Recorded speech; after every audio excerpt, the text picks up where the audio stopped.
الدنيا لمن هي في يديه عذابا كلما كثرت لديه تهين المكرمين لها بصور وتكرم.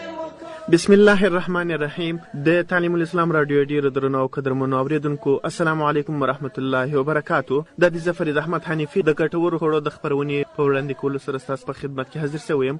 په دې هیله چې جوړ روغ خوښ او خوشاله بایست د صحت او عافیت جامې به مو پتن وي او نننۍ ورځ به مو تر دا مهاله په خیر او خوښۍ را رسولې وي. پتمنو اوریدونکو د ګټورو خړو خبرونه ده چې په همدې خبرونه کې پر خړو باندې بحث کیږي. په دې هیله چې د خبرونې تر پایه سره مل واوسئ.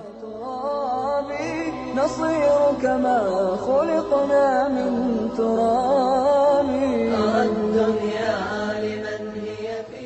خوراک او څښاک د انسان له بشري اړتیاو څخه دي چې د ژوند د بقا د مادي عناصر بلل کیږي. له خوراک او څښاک نه بغیر انسان د ژوند یو فعالیت هم نشي کولای. نو ځکه هر انسان په نورمال ډول په یوه شپه ورځ کې 3 وخته خوراک او څښاک د اړتیا په اندازه سره کوي. خو که چیرې په خوراک کې له افراط او تفریط نه کار واخیستل سي نو انسان په مادي، جسمي او معنوي ناروغي اخته کوي. بالاخره انسان له دنیوي او اخروي مصیبتونو سره مخامخ کوي. دا چې موږ مسلمانان اسلام کامل دین دی او اسلام موږ ته د ژوند د ټولو چارو تنظیم او ترتیب په هکله پوره لارښوونې کړي دي. نو لازمه ده چې د اسلام په هغه لارښوونو ځان پوه کړو چې د بې ځایه او ډېر خوراک زیانونه پکښې کې بیان کړي دي. ډېر خوراک کول زړه سختوي، فهم کمزوري کوي، په نفس کې غرور پیدا کوي، په غضب او شهواتو کې قوت ډېروي. ډېر خوراک د ډېرو بدبختیو په لور بلون کوي، اندامونه د ګناهونو خواته هڅوي، د اطاعت او عبادت نه درنوي چې د انسان د بدمرغه کېدو لپاره همدا 2 شرطونه دي. د ګناهونو خواته هڅول او له عبادت نه پاتې کېدل کافي دي. ډېر ګناهونه داسې دي چې مړښت او ډېر خوراک یې راجلبوي او د ډېرو اطاعتونو څخه سړی محرومه کوي. څوک چې د خپلې خېټې له شر نه په امن سو په حقیقت کې د عظیم شر نه په امن سو. شیطان ته په انسان باندې د تسلط بهترین فرصت هغه وخت چې خېټه په خوراکونو ډکه سي. ابراهیم ابن ادهم رحمت الله علیه فرمایي چې د خپلې خېټې نظام درست کړ نو دین یې درست کړ او څوک چې د لوږې مالک سو هغه د نیکو اخلاقو مالک سو. د الله تعالی نافرمانی او ګناهونه له وجه سړی نه لیرې وي او موږ سړي ته نږدې وي. پتمن اوریدونکو ستاسو پام راوړو د غوښو په اړه چې غوښې د زموږ ستاسو په ورځني ژوند کې چې استعمال دي څومره د انسان لپاره ګټور او څومره تاواني تمامیږي. په کومه ټولنه کې چې له غوښو څخه د خوړو په توګه زیاته ګټه اخیستل کیږي په همدغه اندازه په هغو کې د ناروغۍ کچه لوړه ښکاري. که څه هم چې په طبیعي ډول انسانان د غوښې له خوراک څخه رنځ وړي خو بیا هم اشتها او نفساني عادت دې ته اړباسي چې غوښه وخوري. له دې امله د غوښو خوراک د انسانانو هغه عادت دی چې پیړۍ مخکې خپل کړی دی. د غوښو خوړلو زیانونه. د غوښو زیانونو ته که پام وسي په یوه کوچنۍ خپرونه کې ځایول ناشونی کار دی، خو له ځینو دلته یادونه کوو. غوښه په زیاته کچه د اشباع سوو غوړو او اسیدو درلودونکي دي چې په بدن کې د کلسترول د زیاتوالي سبب ګرځي. غوښه خوړل د کولمو بېلابېلو ناروغیو ته لاره هواروي. د غوښې زیات کارول د متابولیکي ناروغیو لکه نقرس، دیابت، شوګر، د وینې فشار، چاغښت او کمخوني هم منځته راوړي.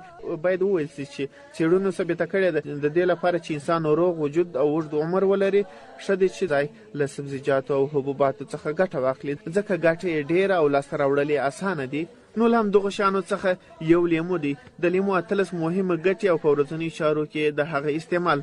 لیمو په خپل ځان کې ډېرې ګټې لري او حتی د ډېرو ګټو له وجې ورته د پوره دواخانې لقب ورکړل سوی دی. ځینې ګټې په دې ډول سره در سره شریکوو. لومړی، لیمو د هر رنګ ویروسونو سره تضاد لري، ځکه نو د زکام، پزې بهېده، سترګې بهېده او دې ته ورته د ټولو امراضو څخه انسان ساتي. لیمو د ویټامین سي خزانه بلل کیږي او ویټامین سي عموما داسې مرضونو ته تر ټولو غوره علاج بلل کیږي چې د زکام په حالت کې لیمو د ګرمو اوبو او چایو سره وخوړل سي ډېر ګټور تمامیږي.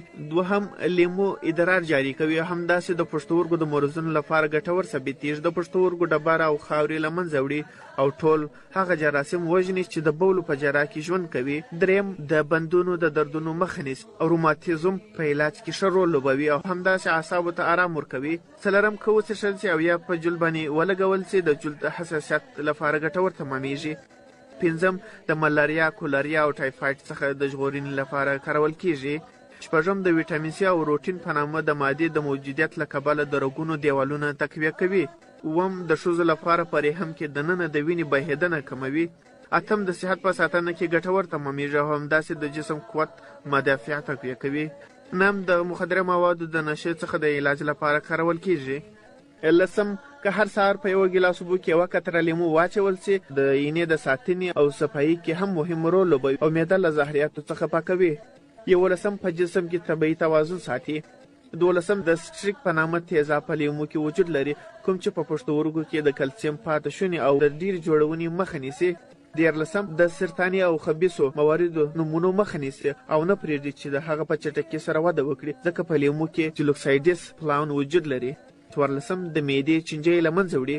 15 د وینې فشار تنظیموي او که چیرې د وینې فشار لوړ سي نو تر ټولو اسانه او چټک علاج د مریض لپاره د لیمو جوس ورکول دي. 14 د تنفسي امراضو لکه جانبي عوارض مخه نیسي او د ناروغۍ په تخفیف کې ګټور تمامیږي. 15 د سترګو ډیر مشکلاتو لپاره مفید مواد لري ځکه په لیمو کې هسپریډون په نامه ماده موجوده ده کوم چې د سترګو د ډیرو مشکلاتو د مخنیوي لپاره کارول کیږي او د سترګو دید صفا کوي. 18 او څوک چې په شوګر مریضي باندې مبتلا وي د هغه په وینه کې د شوګر د توازن سبب ګرځي. په ورځنیو چارو کې د لیمو استعمال او ګټې.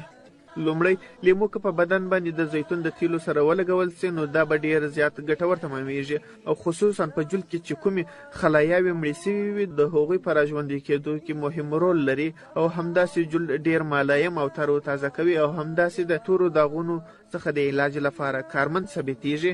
دوهم د وریښتانو د ښه علاج لپاره لیمو ډیره مهمه دوا ده. د لیمو جوس د وریښتانو غوړزګي ختموي او هغه غدې چې غوړي راباسي تنظیموي. په شامپوګانو کې مهم جز همدا لیمو دی خو باید هغه شامپو اختیار کړل سي چې د رښتیا لیمو پکښ کې اضافه شوی وي. د غسل وروسته د خولې د بوی د ورکولو لپاره هم کارول کېدای سي او د جسم د ښه بوی لپاره هم رول لوبوي. 4 د غاښونو د ژړوالي د خاتمې لپاره هم ښه کار کوي چې د غاښونو د کریم سره وکارول سي او یا په یو ټوکر باندې لیمو واچول سي او غاښونه ورباندې وموښل سي. د نوکانو د تقویت او ښایست لپاره هم کارمند ثابتېږي چې د زیتون د تیلو ترڅنګ په لیمو باندې نوکان غوړ کړل سي. إذا استغنيت عن شيء فداه وخذ ما أنت محتاج. ختمونو اوریدونکو دا و زموږ د نن ورځې د ګټورو خوړو خپرونه چې پر همدې ځای پای ته رسېږي. تر بلې داسې خپرونې پورې زه فرید احمد حنیفي ستاسو په خدمت کې حاضرېږم. تاسو پر لوی او مهربان الله تعالی سپارم. والسلام علیکم ورحمة الله وبرکاته. تهين المكرمين لها بصغر وتكرم كل من هانت عليه. تعليم الإسلام